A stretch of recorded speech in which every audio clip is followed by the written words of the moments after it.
Welcome to Solutions with Courtney Anderson. I am your host, Courtney Anderson.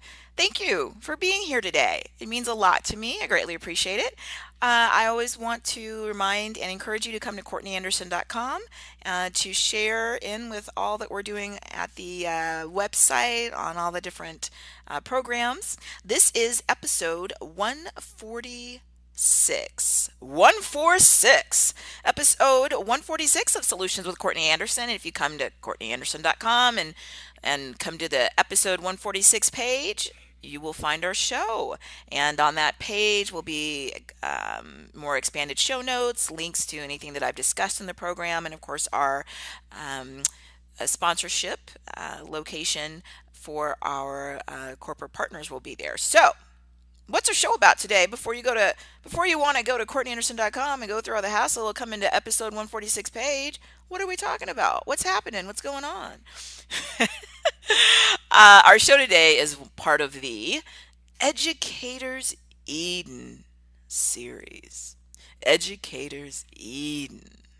Our Educators Eden series is exactly what it sounds like. It is about that paradise. That wonderful place where educators thrive and frolic and celebrate how wonderful it is being an educator. The idea, of course, is that we are proponents of and proud educators here at the program. I certainly am myself, and we know that the purpose and goal of education is integral to society, and that we want individual educators to feel not every second of every moment of every day, but overall we want them to feel that they're in Eden. They've created their own little paradise here on earth, and they get to again share in the joy of knowledge and enlightenment, and they're really in the right place for themselves. So we talk about tools, techniques, and experiences, and do everything we can to make sure that as many educators as possible are in their own individual Eden, and then can connect and share with other educators in their own Eden, and that we don't have people feeling that they're they're in education, but they're not in Eden, and then in fact maybe feeling negative about the overall experience, and that's not the good outcome that we're looking for. Of course, everything that we do at CourtneyAnderson.com, all of the different corporate education programs, all the different content, all of the shows, it's all about helping people surpass their goals. So if you're miserable, you're not going to be an educator's Eden, and you certainly aren't surpassing your goals, unless your goal, of course, was to be as miserable as possible. But that's not the sort of goal that has positive outcomes that we usually focus on in our programs. So, what's our specific show today? What's the specific show today that we're encouraging you to come to our show page for episode 146, and we're encouraging you to share your feedback and ratings with iTunes. And we got the link there on the show page. Our show today is Sage on the stage. Good, bad, obsolete. Sage on the stage. Good, bad, obsolete. So our specific show is talking about this whole idea of the sage on the stage. One, of course, it's a fantastic phrase that just rolls off of the tongue. I love saying it. Sage on the stage. Sage on the stage. Sage on the stage. Wonderful. Got a little bit of alliteration there. And it's one of those things in education. And I've had the pleasure and the joy of teaching intermittently for different periods of time in different settings, from traditional classrooms on campus to now teaching distributed learning via internet course-based programs. But I've been doing this for since the late 1990s. So it's something I well, actually the mid 1990s. Let me rephrase, the mid 1990s. I think 1996 was my first adult education classroom experience. I love teaching. I really enjoy it. It's one of those things that it does bring me so much pleasure. And so when we talk about this idea of sage on the stage, again, this is one of those concepts in higher ed, which is my expertise. an experience. I have done some substitute teaching in everything from kindergarten through 12th grade, but that's not where I have my certification or my training or my professional experience.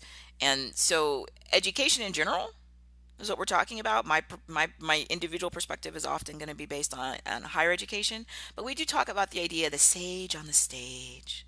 And in fact, what we often hear in education in general, and certainly in higher education, is the idea of, are we the sage on the stage, or are we the guide on the side? Again, how do you, who really can find fault with something that rhymes so well? It just trips off the tongue. Am I the sage on the stage, or am I the guide on the side? And in addition to the fact that these are really, snazzy, catchy phrases, I think they also do a pretty good job of explaining what the question really is. The question is, um, is education is at a level of perfection where it needs no improvement or innovation or change, and all it needs is maintenance? Question one. Question two: if there is something that needs to be improved or changed, do we need to specifically address the role of the educator? Does the educator need to be in a role of what we think of the sage on the stage, which is sort of a classroom? You think traditional classroom, right? I know the first um, teaching experiences I had, the first large university formal education I taught at the University of Texas at Austin in the business school. I taught undergrad business students in a business law course, and so that was a traditional classroom. It was a huge classroom. I think it probably had room for 200 or 300 students, and the professor would come in and stand at the bottom, and then the students were sort of arrayed almost in sort of a half coliseum setting, and then the professor would lecture and present information and guide over the class, and then the class would be over. um, and so you can see that the stage, right, is certainly where the single faculty member is there, and they're providing information and sharing knowledge and posing questions and answering questions. I mean, they're on stage, right? And in many instances, especially really large classes, of course, you have to have a microphone. You have lighting in some instances. It really is almost, it's analogous to a theatrical stage in some instances. So the question is that what we have, where we have the educator there, individually spotlight shining, sharing knowledge, and then the audience and the students are absorbing knowledge and they're partaking and learning from the sage on the stage? Or the question I frequently hear discussed in education settings is, or is that the wrong method to use? Is that outdated? Is that obsolete? In modern times, should we move where we don't have an individual sharing expertise, sort of with all that focus on them individually, but maybe something where they leave the stage and instead they just go and sort of stand figuratively, well, in some instances, literally, on the side of the student. So they're not there lecturing and sharing knowledge and leading the students into an analysis. What they're doing instead is they're next to the student. They're the guide on the side, and sort of looking at, do we reorient education from it being about the educator's expertise and knowledge and wisdom, and instead take that resource and deploy it where there is no stage. So the students all, whether there's 10 students or 250 students, the students are themselves their own stage, right? There is no one they're sitting there all focused on and giving attention to. The student is teaching themselves and learning, and then the educator is, now there is no stage, so the educator is just sort of there. I'm on the side. Do you need me? I'm here on the side to guide you whenever you need help as you're working your way through your analysis and your tasks. That's the question, at least very generically, very broadly, and um, as I perceive it to be. So our show is asking for our educators that are in Educators Eden, or people who might be aspiring to be educators and want to be in Educators Eden, or maybe those who want to be an educator in Educators Eden and they're not at this time. Maybe they're an educator, but they're not in an Eden. Maybe they're in a horrible, unhappy situation. So we're asking, as we're talking about education in Educators Eden, what role does the educator have in the class? And again, traditional classroom, and then I've been again fortunate to have about a decade of experience teaching classes, distributed learning classes, and then virtual classes. So we may not have a physical room, but it's the same question.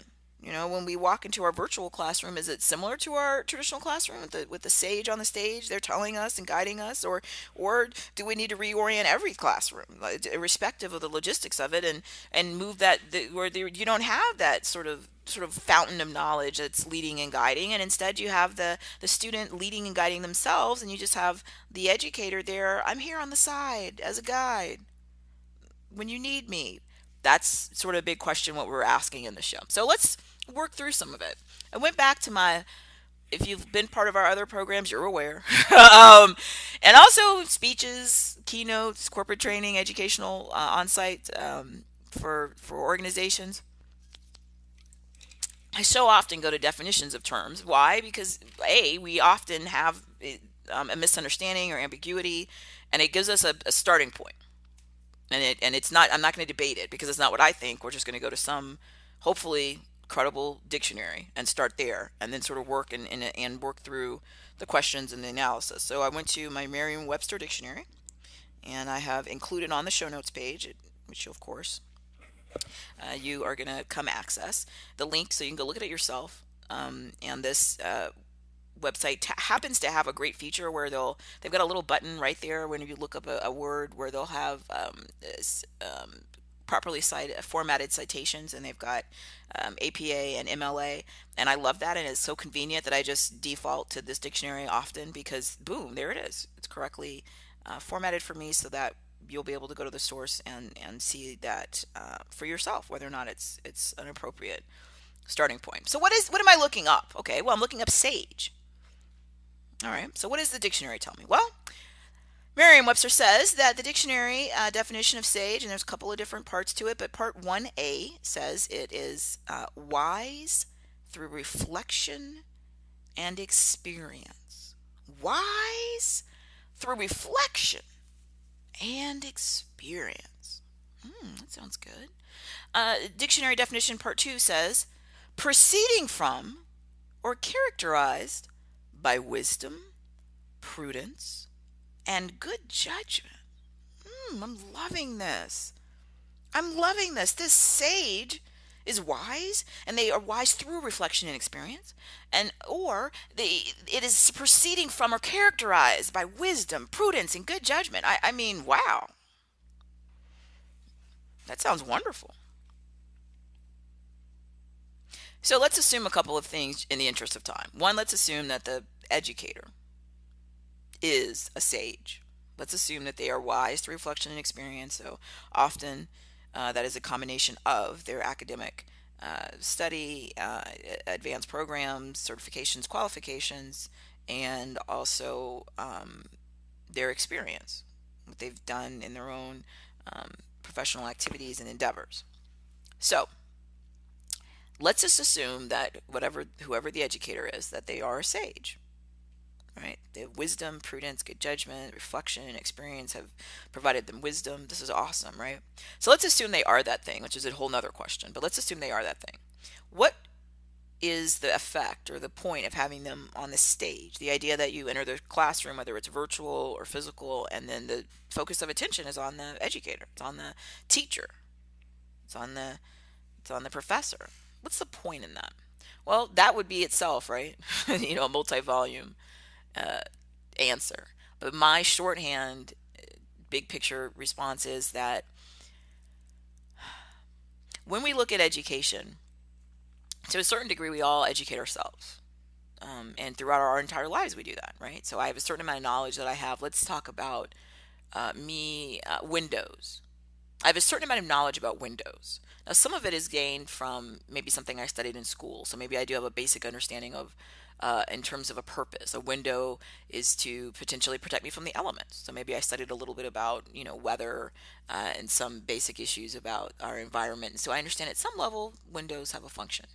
Maybe I have a little bit of knowledge, maybe a little bit of knowledge about math, and so I can sort of look at the shape of windows and understand a little bit of why windows typically have a shape that conforms to the shape of the building or entity that they're related to. So you don't see windows that are their own unique shape that doesn't touch or relate to the building. You usually see that these two fit together, right? There's some sort of, maybe they're they're both, oval shaped, or they're both rectangles. All right. So I have some knowledge that I've studied, and then I, have some experience with the window. I've touched a window, I've opened a window, I've cleaned a window. All right.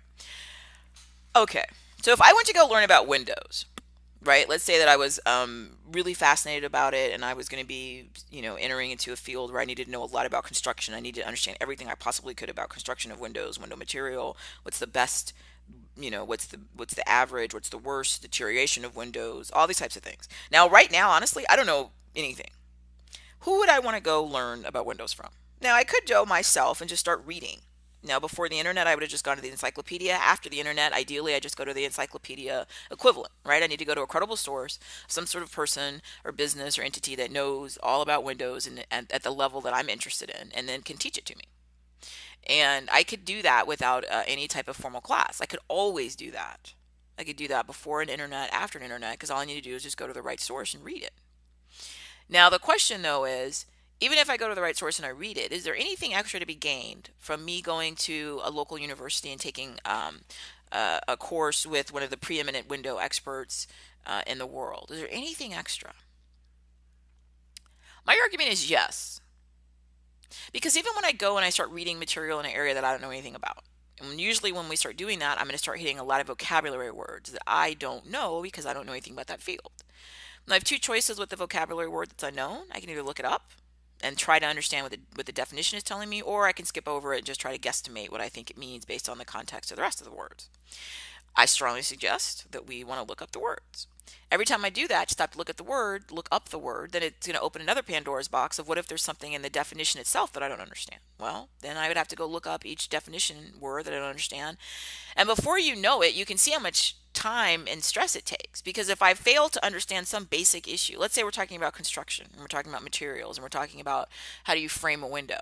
There's a lot in there that I don't know. In fact, almost everything, because I've never framed a building or a house. I've never looked at the materials that go into that. I don't understand about anything. The benefit to me going to a formal class or program with somebody who's an expert in this, and has done it for 30 years and knows everything there is about it, that is generally knowledgeable, is that it's going to help me learn the information faster, and it's going to help me learn the information better, because the person will have experience in real life to be able to tell me what in real life is the most important issue when you look at framing a window, versus what, if you read it just sort of generically, it depends on who wrote it. And is that person pro Windows or anti Windows? Is that someone who believes that the way that Windows have been traditionally utilized is the best way ever? Is it somebody who has an agenda to change that? I don't know. So it opens up all of these Pandora's boxes of, what am I supposed to be learning? I don't necessarily want to be a master carpenter and a master window knowledge expert. I just want to know enough of it to be able to learn enough to be able to use it in whatever new context is interesting to me. And I would need then somebody else to have learned enough of the general area and then filtered it through life experience. That's what the dictionary definition talked about. The sage is wise through reflection experience. To be able to tell me in real life, if I say to them, hey, I'm talking about residential application. I'm talking about doing it in a very cold climate, with high humidity. I mean, these are things that person could then use as shortcuts to tell me, okay, well, this is the type of thing that you need to focus on, right? They're gonna say this is what is going to be the most important part of knowledge about Windows in a cold climate, that's high humidity, and that way you can focus on this, and that's going to save me how much time and resources, right, of error. But the only way the person knows that is because they have all this understanding of the air, a whole knowledge of the field, right? And then they have the specific knowledge of the window itself specifically, and they have enough diversity of application experience to know what's going to work well or what's going to be the biggest challenge in a very cold climate, a very hot climate, a high humidity, a low humidity. These are all the things. Now, you may be sitting and thinking, what is she talking about? Why is she rambling about Windows, trying to talk about Sage on stage? Here's the deal. I had a investment home that I initially lived in, and then I made it an investment property, and then I sold it. And there was a huge picture glass window in the front of the home, which was beautiful. It's one of the reasons I bought the house. But early on, when I lived in the house, one day it looked to me, I looked at the window and said, oh my gosh, it looks like foggy. Like the window looks foggy. What's it look like? There was, it was obscured, right? The view. Now I don't know anything about windows, so okay. I hired a cleaner. They were like, no, and they started to try to explain to me that it wasn't that it was dirty, that it was something about the ceiling and the window and something something and whatever. Fast forward to later when I go to sell it, guess what the buyer is really concerned about? It was a very large, um, atypical size window. And so the buyer was like, "Oh, okay. Well, we need to see what's caused that they saw the same, occlusion I saw in the window, right? I can't see through that. It's not beautiful like it should be." And it became a thing, right? So what exactly it caused it? What would it cost to repair? Why did it matter? Because they were asking if I would pay for it. So now all of a sudden, even though windows aren't really my thing, I don't know much about windows. All of a sudden, in my real life, it became very important because if it was part of the negotiation. If we couldn't come to agreement on this, they were going to not buy my property, and I needed, I wanted. Let me be clear. I wanted to sell that property. So yeah, it was a really big deal. So my point is this: anything you ask me about, there's someone somewhere who is a sage who knows a lot about whatever it is, windows or Kleenex or grasshoppers or, carpet or, poetry or whatever. Now, some would argue, well, do the students need that level of knowledge? Well, maybe not at that moment. But if you're going to have them there to supposedly learn something, what's the difference between them just looking and reading it themselves in an encyclopedia entry, whether it's at the traditional physical library or an online virtual library? What's their knowledge? And how are they going to be able to apply that to real life? And the big thing that you hit up a wall at a certain point is you don't know what you don't know because you know so little about an area. You're not even aware of what it is. You don't even know what questions to ask. That's what the sage is there for. That's what the educator is there for, because they do know what questions to ask, and they do understand what the issue is, right? So for me, with that property, what I was trying to figure out, is there any more cost-effective way other than me having to pay for replacement of the entire thing because it was huge, and it was specially made, and it was very expensive, and et cetera, right? So I need an answer, and I knew what type of climate it was, and I knew, so my point is this: our self-knowledge, for most people, now there's always the rare aberration of the person who's basically like a genius or a savant at a certain area, where they're able to take their knowledge individually to the highest level because they go down that rabbit hole of, I didn't know what that word meant, let me look that word up in the dictionary, and then they look up the dictionary definition. They don't know what any of the words mean, but they go look up each of those individual words, and they start to teach themselves this sort of elaborately structured bodies of knowledge. There are people who can do that in many areas. There are more of us that can do it in one area, and there's some of us, the majority of us, I would argue, that probably can't do that in any area to sort of an elite level. It's just, it's just a massive amount of information, and you have to have the ability to teach and shepherd yourself with incredible discipline, and be able to allocate massive amounts of time and resources, right? And have the ability in your mind to draw the connections between things that you didn't even know existed. There's a lot that goes into this. So because there are very few of us that are sort of elite level autodidacts, then the rest of us need people who are experts in these areas so that we can function, so that society can function. I don't want to go as a society and say, hey, we need to build a new bridge over the river for our town. Let's just take 4 people, the first 4 people that show up, and then we'll let them go read about bridges, and they'll figure it out enough to be able to build the bridge. Well, yeah, they probably could figure out something. Is it going to be necessarily a safe bridge that is engineered correctly, that takes into account the topography, potential natural disasters? No. And one of the things I'm fascinated by a lot of things in the world, but I'm fascinated by reading about structural failures, right? Buildings, bridges, and because when you reconstruct them, then the people who are the experts who do the investigation after the horrible disaster, when the thing failed or somebody was hurt or injured, or and sometimes there's loss of life, then when they tell you what it is, you think, wow, that was so simple. Well, yeah, for a person who's an expert who understands how all these things work together, it's not just that I'm an expert at a bridge. I have to understand bridges in this area, with this, again, climate, with the earthquake propensity, with all types of things, right? There's so much that goes into this. That's not just the words on the piece of paper.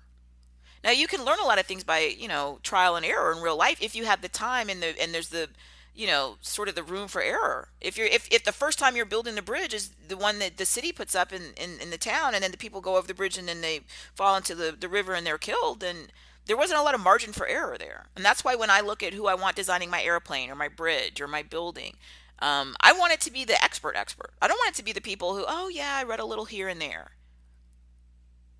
And so, in my personal opinion, that's where I think it's imperative as societies, as a global humanity on the planet, we ask ourselves, what's the value of expertise and knowledge? What's the value of being a sage? Now, some people would say, well, yeah, you can read anything. Everything's on the internet. Well, yes, it is. Well, let's be clear. Is everything everything? No, no. I'm sure there are many things that are not. But is there a wide body of knowledge available? Yes. I would argue, though, is was there a similar body of knowledge available in libraries prior to internet technology? And the answer is yes. Because if it wasn't there, they had interlibrary loans where you could see what it was you needed, and there was another resource, then the library would order it, and then when it was there, they'd let you know, and you could come get it and access it and read it. So the information isn't different information on the internet. It's just information is just transmitted differently, but it's the same information that we had at the library. So what has stopped people from going to the library and gaining all the expertise? I would argue it nothing. Most parts of the world, let me clarify, many parts of the world, libraries are free. In the US, they are for the public. And so there has been an opportunity and access to knowledge. Now, of course, you have to know the library existed. You'd have to have transportation to be able to get to the library. You have to have the time and resources to be able to sit in the library. You have to understand search in the library, right? The Dewey Decimal System and searching in a library. It's the same thing with the internet.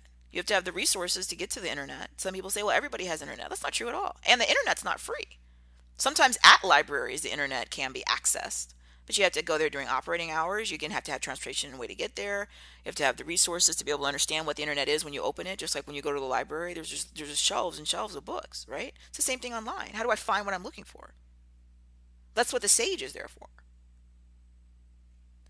And I've argued in this whole series, Educators Eden, that it's only an Eden for educators if they love knowledge themselves, right? They have to be somebody who gets excited and fired up about learning things, and then they have to also be excited about sharing the knowledge with people. And I would put forward a couple of things. I think the idea, do we need sages, is basically my question. My answer is yes, we do, because there's a ton of knowledge and information. There's new areas constantly, right?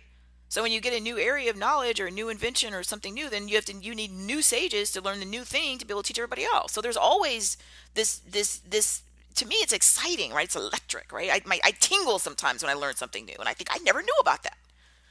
And it could be something that the technology's new or the product's new. It could be something that's existed for millennia, but I just never knew about it. Whatever. It's still exciting. I love it. It expands my interpretation of what is the world. So, assuming that a sage has a purpose, I'm arguing they do have a very important, if not fundamentally important, purpose, then their ability to share that knowledge, is that important? I would argue yes, because otherwise it'll all be stuck in their heads. And then when the one sage who's the expert on how to build bridges or how to build a search engine, dies or is incapacitated, everybody's just sitting around doomed. No one can know what to do because the sage is gone and we don't know how to do it without them. So, the traditional idea that the educator has an important and fundamental role, so that when I remember being in elementary and grade school. I'm in fourth grade or fifth grade. I'm 10 years old. When the teacher came in, it was a big deal. We all turned, all of our chairs faced the educator, the teacher. The teacher was at the front of the room. Sort of the whole idea of the stage. The educator told us, what our lessons were, and shared information, talked to us about a schedule, explained expectations. And then if the educator wasn't there, maybe they were ill or something, we'd have a substitute. And many times people sort of joked, oh, and acted out differently because it wasn't our regular teacher. It was just a sort of a placeholder, and we all knew it, right? Until our teacher came back. And in many cultures and in many experiences, when the teacher enters the room, then everyone, pays attention. It's a sign of respect. And the idea is that the educator is the sage. They're wise through reflection and experience. And I don't care if they're teaching, kindergartners or they're teaching, doctoral students. That's their area. They know that. They know what's most effective. They have the experience. They have the knowledge. And when you look at many education programs, you look at the mentoring, right? With mentoring new people entering the field who don't have experience just because they haven't been alive that long. And trying to help them understand, here's some tools and techniques for classroom management, for your content delivery, things of that nature. It's a big field. I watched a fascinating um, it was a television show, but it was in Finland, and it was showing how much mentoring and time is put into their public, the equivalent of what we call government supported schools, and the teachers, new teachers, how much training education they went through and how much mentoring they went through, how other experienced educators would sit in the class, observe their education, observe their lectures, observe their um, information that they provided the students, and help them be um, able to learn more effective techniques, how to improve their areas of weakness. I mean, it was a lot of awesome support. And many places around the world, in the US and other countries, in Canada and many other parts of the world, do the same thing, because obviously this is a very complicated skill. You have to have this elaborate marriage of high level content knowledge with the ability to communicate it to people who often have zero background. That's really hard to do. So the question, sage on the stage. Okay, my argument is that sages have a really important role in society. I want my sage to have designed, tested, and been part of the new airplane that I'm going to ride on, so that it is structurally sound and won't fall apart in the middle of my flight. The same for my bridge. I also want my sage to be in charge of the water supply, and making sure that I have clean water when I go to drink water in my residence. I want to make sure my sage is in charge of the medical research program, so that when I'm going to get my medication to deal with my um, medical issue, that it's been tested, and it's going to potentially provide some relief and solution. I mean, there's a whole bunch of places I want sage. I also want a sage in my, and if I had a grandchild, my grandchild's early development class, who knows what they're doing, who's learned and studied early development and knows what's effective in helping a 3-year-old be primed and able to succeed in life. I mean, I want them everywhere. I want a sage in my professional sporting. I'm getting ready to watch a professional sporting event. I want that person to be a sage. They better know all that they need to know about that sport, right? That's why they're the best, one of the best in the world. That's why I pay tickets to come see them. My argument is that yes, the sage has a role, and that the role of their ability to demonstrate and share their knowledge is important. So I'm arguing the first part of my analysis, sage on the stage, is it good? I'm saying yes. It is. Whether it's about windows or basketball or crickets or anything. Can a sage be bad? Yes. The challenge with education is that you have to be a sage and you have to be able to communicate it. Now, ideally, I could be a sage in a sporting event, let's say basketball, and I know basketball. I'm the best basketball player in the world, but maybe I don't need to educate because I'm not communicating that. I'm just maybe playing it. Now, if I became a coach of a basketball team, then I do need to educate, because now I have to go communicate what I know about this to other people who might be coming in younger or inexperienced or new to this basketball team or the way that this basketball league operates. So then I do have to communicate and teach them. That's the education part. So you can have a sage who doesn't communicate information well, and they don't need to be an educator. I certainly have taken a variety enough of classes in all my years of elementary and primary education, in secondary school, and then in university classes. I've had a few experiences where the person who was the sage, I actually think they were extremely knowledgeable and wise, but they were poor communicators and they didn't enjoy communicating it. They would get frustrated and express that frustration that the student who knows nothing, was too slow or too dense or didn't seem to behave in the way they wanted us to. That's an indicator that sage is a wonderful sage, but they don't need to be an educator because the communication part is too hard for them. It's too frustrating for them. They want to be around other people who are their same knowledge level. Well, then they need to do a different type of activity with their knowledge and expertise. They're still a sage, but they don't need to be a sage on the stage because they don't communicate it well, and they don't enjoy communicating it. They want to go and be around other people who are at the same level they are, and solve problems and share knowledge with those people. That's a different type of job, and that's perfectly fine. They just need to make sure that they're in the right job for them. That's why we do Educators Eden, because if you're a sage and you're wise, you have expertise, but you get frustrated communicating it with people, then you don't need to be an educator. It's not the right job for you. You need to take your expertise and deploy it in a way that where you're not trying to talk to people who don't know anything about that area, because it doesn't fit your personality.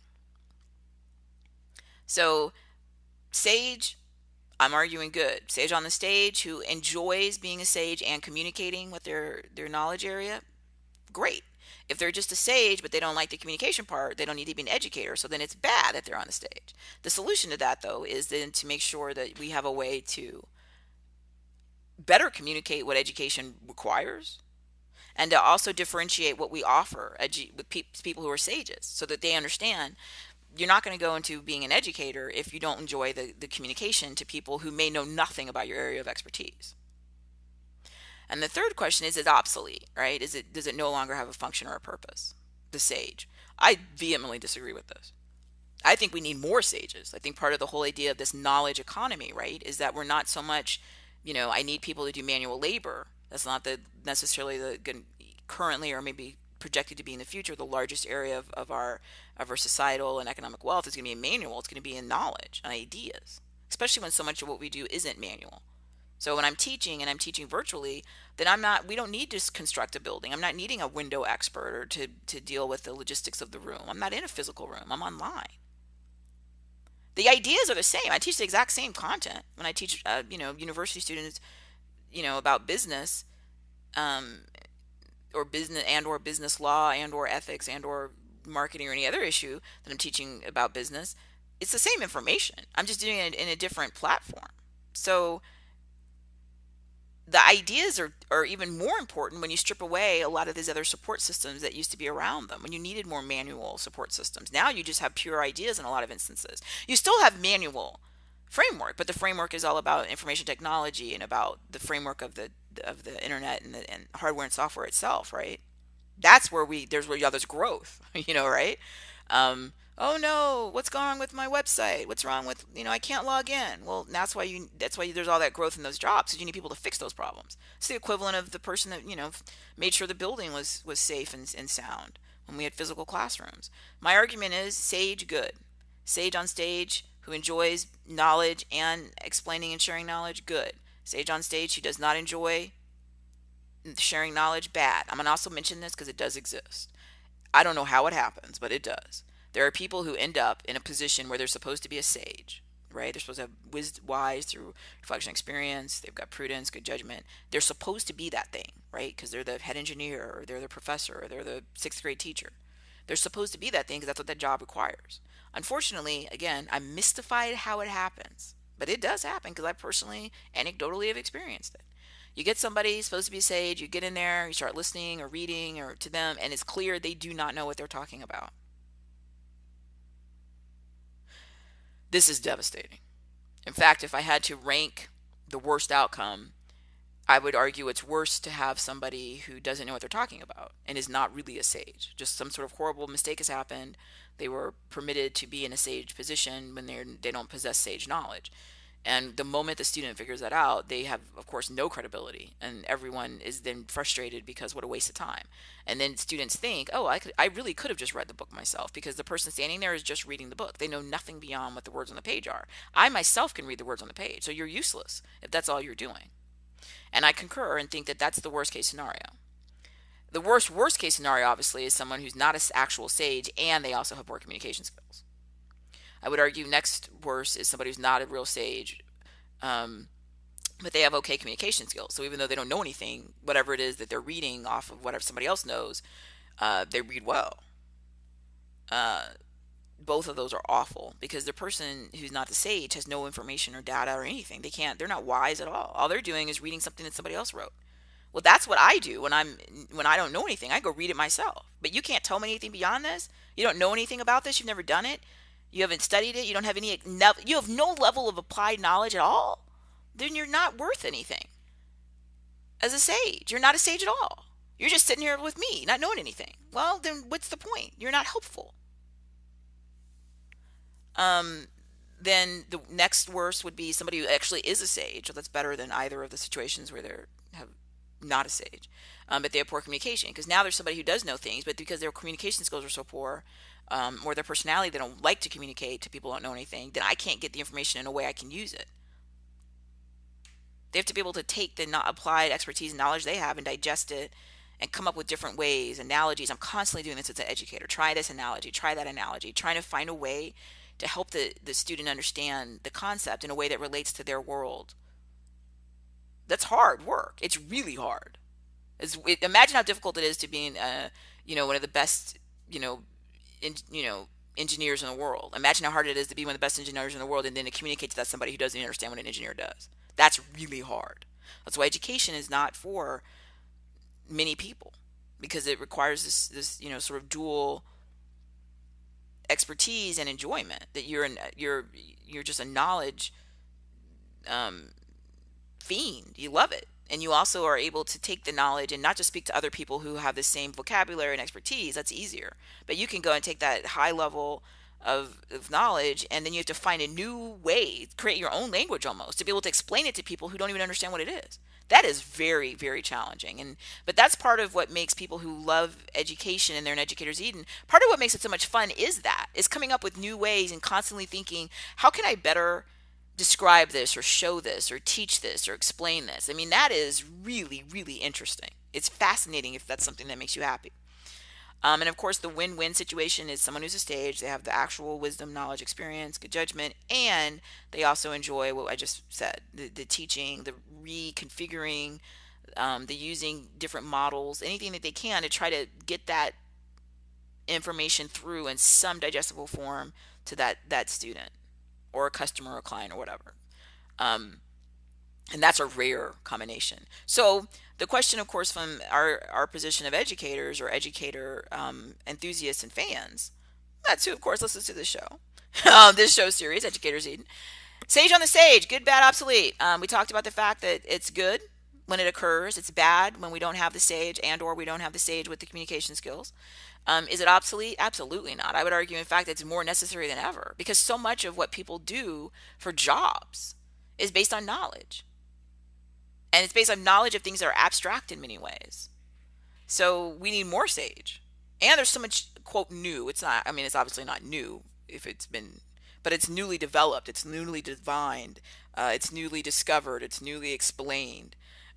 So that means, and then you have whole new areas where you need more knowledge and new ways of applying knowledge. So I would argue that the sage on the stage is more necessary than ever. They're incredibly integral to any type of educational and or I would argue professional endeavor. The problem is they're limited numbers of them, because again, you need that combination of the person who's got that elite level of knowledge and expertise and also gets excited and happy to kind of sit there and try to figure out how to reconfigure it, rearrange it, to be able to explain it to people who don't get it at all. Those are really, really rare skills. So we have a limited amount of people that are going to do this at a very effective level. I think the discussion in higher ed and primary and secondary education about, I think it basically is saying, what can we do to get those people, the few people that have those two, the duality, right, where they possess the knowledge and they really enjoy coming up with new ways to disseminate it. How do we find them? Once we find them, how do we encourage them to come into education as a field? What can we do to make it enticing to them? If they come into education as a field, what can we do to keep them? We don't want them to leave. We don't want turnover. Those are, I think, really important questions. Whether or not the educator is physically standing in a classroom on a stage with a light, or they're virtually on an internet-based distributed learning, is irrelevant to me. So I don't think that's the point. But I think if the question is, can you just open up a classroom, whether it's virtual or physical, and then say to students, hey, there's the library, online and or physical, teach yourself, is not teaching. The students can do that on their own. The whole point of us being in an education in a formal academic environment, or even informal, is I need a teacher to sit there and tell me what I don't know, because I don't even know what questions to ask. And I think, I think there's a lot of discussion about how to disseminate the information, what type of platform, what type of technology to use. I haven't heard discussion where there's literally an idea that we'll just sort of say to somebody, here's the library, the doors are open, go to it. I think there is a discussion I have been privy to where people are saying, well, here's an expert, here's a sage, but maybe they don't teach at our school. Maybe you can watch a video or read some of their work.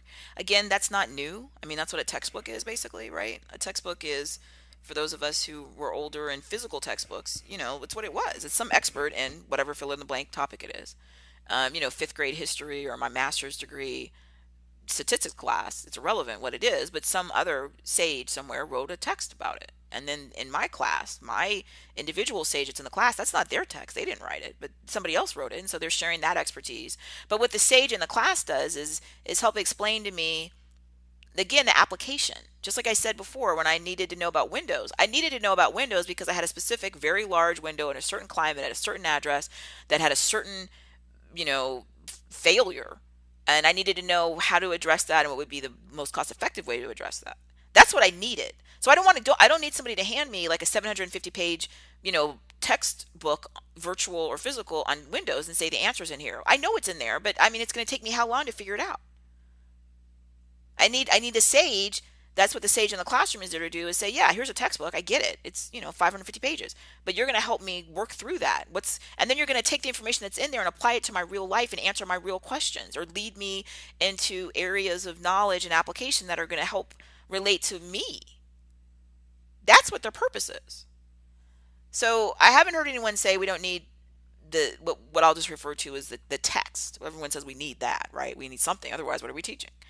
I have heard discussion of whether or not you need the person that's there on site, whether it's physical or virtual, that's interpreting the textbook, which is what the classroom teacher.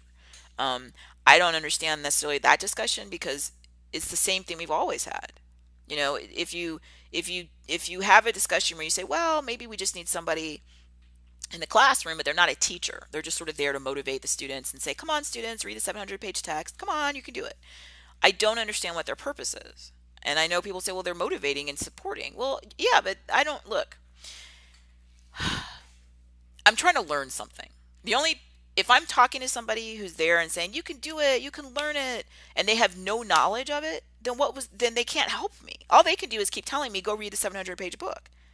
But I know I can read the 700-page book. I'm trying to find a sage to help me do it more prudently, with their wisdom and good judgment, to help me faster, more effectively get to the answer, and apply the answer in this specific situation I have, right? Like this window at this address and this climate at this time with these materials. That's what I'm asking. I understand I can go read thousands and thousands of text materials and come up with the answer at the end of that, learning the process and answering all these other questions. But I don't want to go spend 4 years doing that just to answer the window question.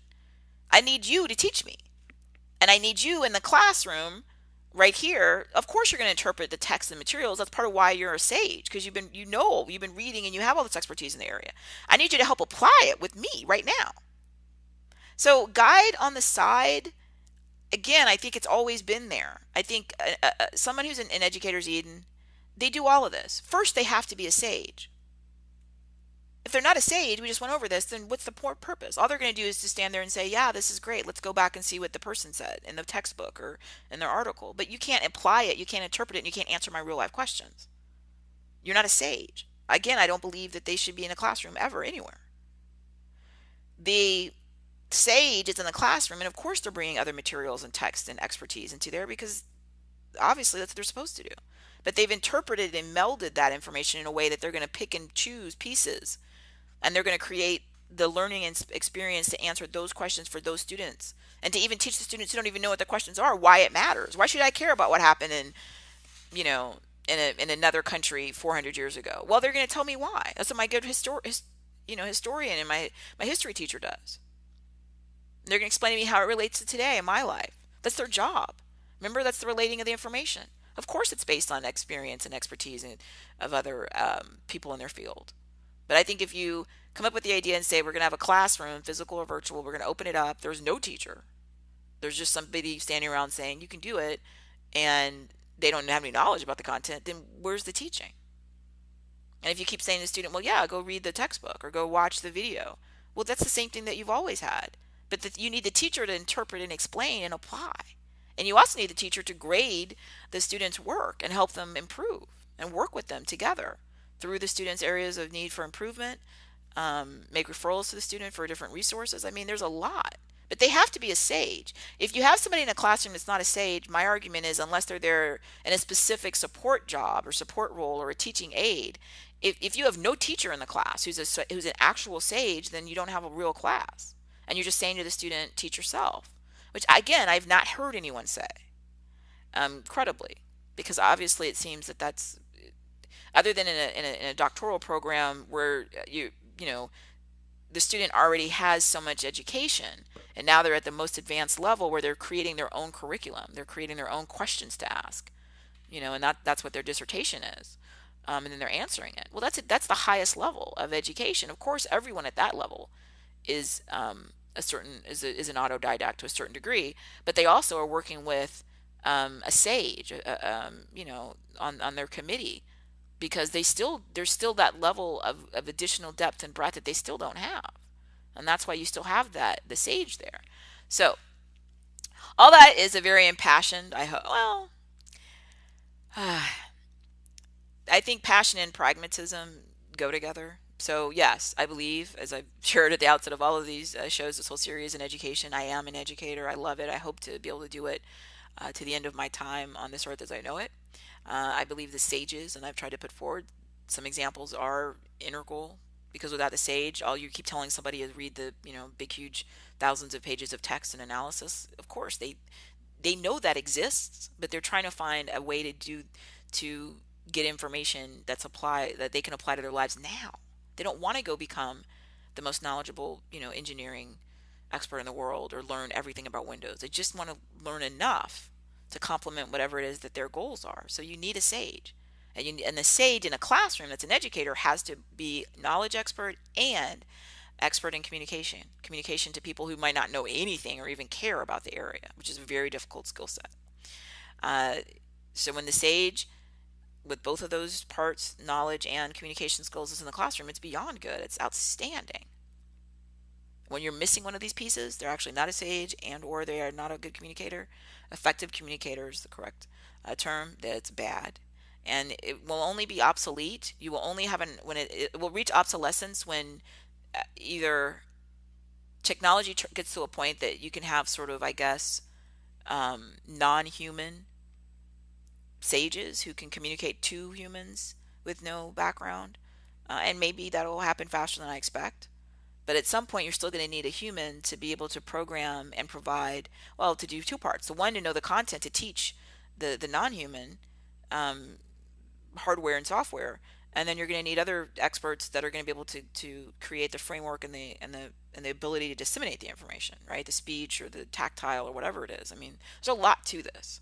And people are working on it. So when that day comes, okay. In the interim, those are all just tools and techniques to support a teacher, just like an old physical textbook supported the teacher. Of course, they were always using textbooks. They're going to continue to use them. They have to. I'm just standing there saying only what they know without any other breadth or depth of knowledge. That would not be effective teaching.